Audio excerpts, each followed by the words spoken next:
So there are many myths around the WAQF Amendment Bill. What are myths and what are facts? We'll get you both sides of the story. So there is a myth that all WAQF properties will now be taken over by the government, that WAQF will no longer be in control of their properties, that will be revoked.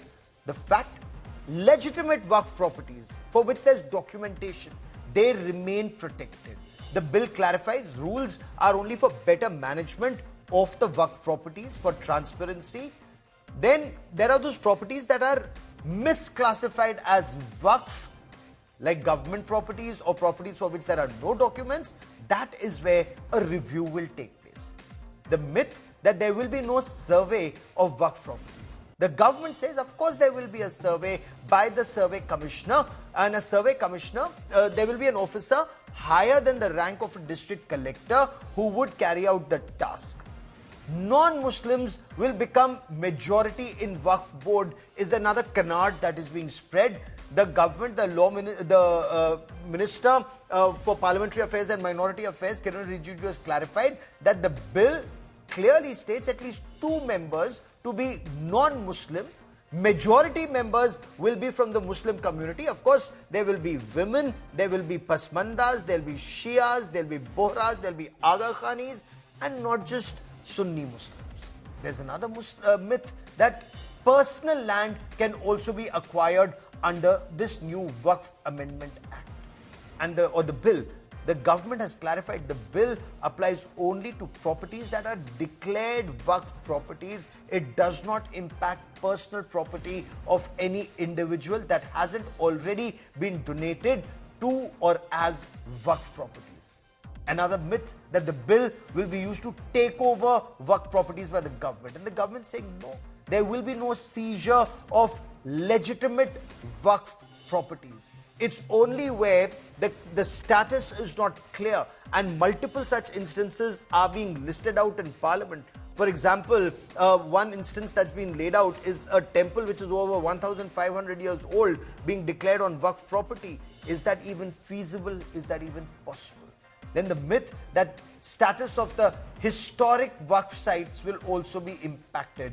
The government's also clarified no interference with religious or historic character of declared WAQF properties. That's one aspect that is systematically being raised, and the government has tried to clarify all of these aspects, not just to opposition but also to their allies and NDA allies. Whether it's the JDU, the TDP or the Shiv Sena, they've come out wholeheartedly supporting the WAQF Amendment Bill in Parliament and emphatically put out facts in public domain, accusing the opposition of trying to use Muslims as a vote bank and not doing anything to benefit them, like this bill, according to them, attempts to do. Listen in. आप मुसलमानों के कल्याण के विरोधी हैं क्या? आप मुसलमानों के कल्याण के लिए अगर मोदी जी ने कोई काम किया तो उसकी प्रशंसा करनी चाहिए थी। वक्फ का जो पूरा कार्यकलाप है, वक्फ का जो पूरा वर्किंग है, उस वर्किंग में तो कहीं से इस संशोधन में हस्तक्षेप करने का कोई अधिकार नहीं है।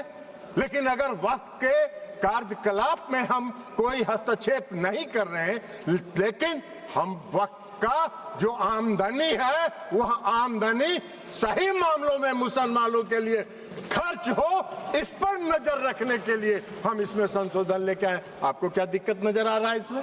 मैं मेरे पार्टी शिवसेना और हमारे नेता एकनाथ शिंदे जी की तरफ से इस बिल का पूरी तरीके से समर्थन करता हूं, और आज एक ऐतिहासिक दिन है। अरे बैठिए बैठिए, अरे हो गया।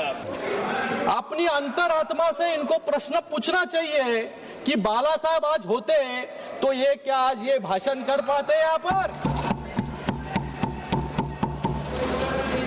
आज इस सदन में एक बात साफ हो गई, ये यूबीटी वाले किसकी विचारधारा को मान रहे हैं और ये बिल का विरोध कर रहे हैं। इनके पास एक सुनहरा अवसर था अपनी गलतियों को सुधारने का, अपने इतिहास को संभालने का और विचारधारा को जिंदा रखने का, जिसके लिए कभी बाला साहब ठाकरे जी ने आंदोलन किया था।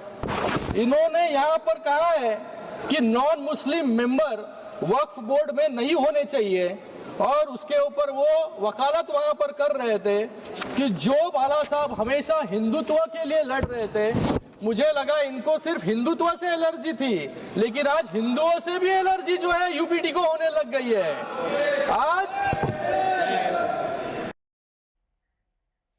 I quickly want to cut across to Parliament and bring in India Today's Piyush Mishra joining us live. He's been tracking every twist and turn of this debate in Parliament. Piyush, Anurag Thakur has set the cat among pigeons. This is a direct frontal attack, not just on Congress party in general, but on the party president and leader in Rajya Sabha, connecting it to Vakf. How's the Congress reacting to this direct attack? Well, absolutely, Gaurav. When Anurag Thakur raised this matter at the time itself, we saw KC Venugopal and the other leaders of the Congress party, they objected to this. They also said that you're talking about a leader who is in Rajya Sabha. They also said that you are, talking baseless. But Anurag Thakur led the entire charge. He has said that, there is a corruption which the Congress party has done. He has also said that the Congress party did not do anything as far as the corruption in Vakf board is concerned. So multiple attacks have been leveled by BJP. There are senior leaders of BJP, including Nishikant Dubey and Anurag Thakur, who all are, trading their charges against the previous governments of the Congress party, where they promoted corruption in the Vakf board. But at the same time, the BJP is saying that it is bringing a bill which is going to benefit the common Muslims. It is also going to bring transparency in Vakf board. The members will also be, female members will also be there in the board. The board will also have members from Shia, Sunni, Aga Khan, and there are multiple sects in Muslim community from where the members will be part of. So the government and the BJP leaders are clarifying that this bill is going to give a lot of benefits to the poor Muslim. On the other side, we are also seeing how the likes of Imran Masood from the Congress party, Moidun Naqvi, who just spoke a couple of minutes back from Samajwadi Party, they all are saying that the government is trying to attack on the basic ethos of Muslim culture. They are trying to take over the land of all the people who have their personal lands. It's an attack on Vakf. They're also saying that the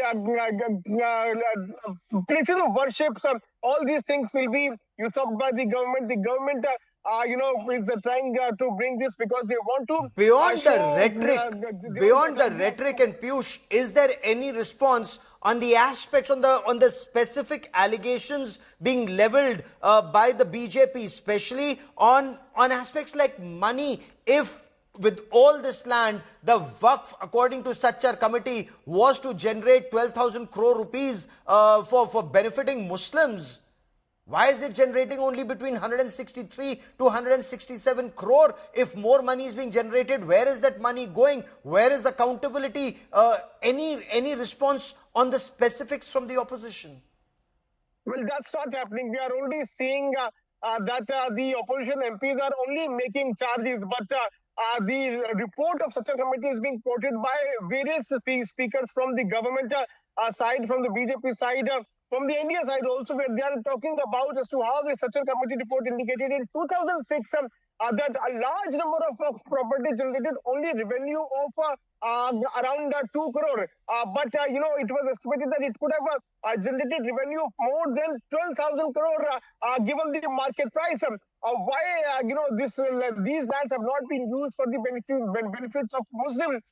That's what the BJP speakers are talking about. But the opposition is claiming that it's an attack on the Vakf. The government is trying to take over the land of Muslims. They are not responding to the big allegation which is also being leveled by the BJP. We'll have to wait and watch how the debate goes. Oh, absolutely. And how numbers stack up.